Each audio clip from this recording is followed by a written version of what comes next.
Olá seguidores, tudo bem? Meu nome é Rafael Farias, eu sou médico urologista. Hoje eu vim falar um pouco com vocês sobre infecção do trato urinário, ou cistite. Talvez esse seja o principal motivo de levar mulheres a buscarem um consultório urológico. Essa é uma condição bastante frequente. Se estima que até metade das mulheres vão apresentar um episódio de cistite ao longo da vida e um terço dessas vão ter um episódio até os 24 anos de idade.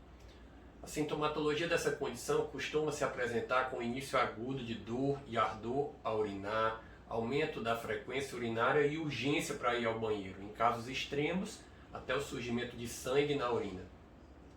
Diversas condições estão associadas com o surgimento das infecções do trato urinário. Parece que algumas mulheres têm uma certa predisposição genética para uma maior ocorrência desses episódios, e isso configura uma condição que a gente chama de infecção do trato urinário recorrente, que se caracteriza pelo surgimento de 2 episódios nos últimos 6 meses ou 3 episódios no último ano.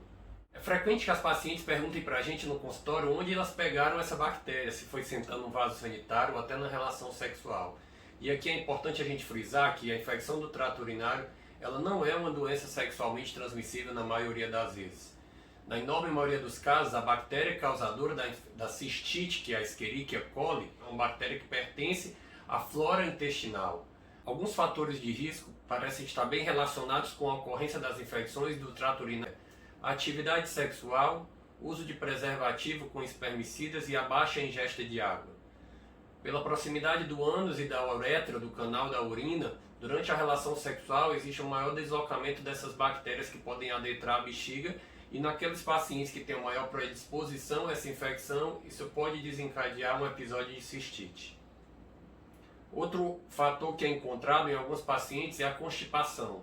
A prisão de ventre, como é chamada popularmente, ela parece sim aumentar a chance de ocorrência dessas infecções do trato urinário. Aquelas pacientes onde o surgimento dos sintomas está relacionado com a atividade sexual, medidas como trocar o método contraceptivo quando for possível, esvaziar a bexiga após a relação e o uso de determinados medicamentos que podem ser prescritos pelo seu médico ajudam a reduzir a recorrência dessas infecções.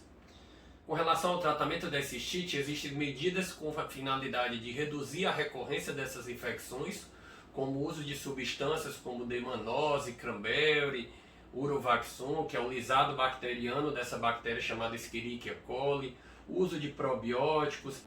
Por outro lado, existem as medidas de tratamento para a retirada da paciente da crise.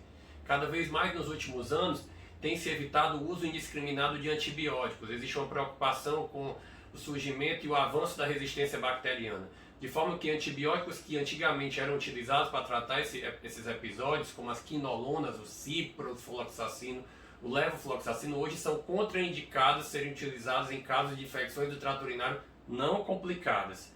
O objetivo é evitar antibióticos que possam alterar a flora intestinal e a flora vaginal dos pacientes.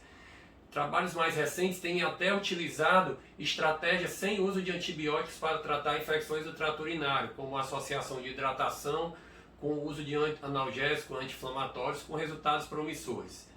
Existe um receio de uma maior ocorrência de infecções como pielonefrite naquelas pacientes que não fazem uso do antibiótico. No entanto, os trabalhos mostram que mesmo nas pacientes que não usam antibiótico e no grupo das que usam antibiótico, a taxa delas que vai evoluir para essas infecções mais complicadas, chamada pielonefrites, é muito baixa. Isso valida uma estratégia mais conservadora de tentar evitar em pacientes selecionados o uso recorrente de antibióticos sempre que possível. Se você gostou desse vídeo, curte aqui, dá um like, encaminha para um amigo, comenta aí embaixo se tiver alguma dúvida que a gente responde, tá bom? Um abraço, até a próxima.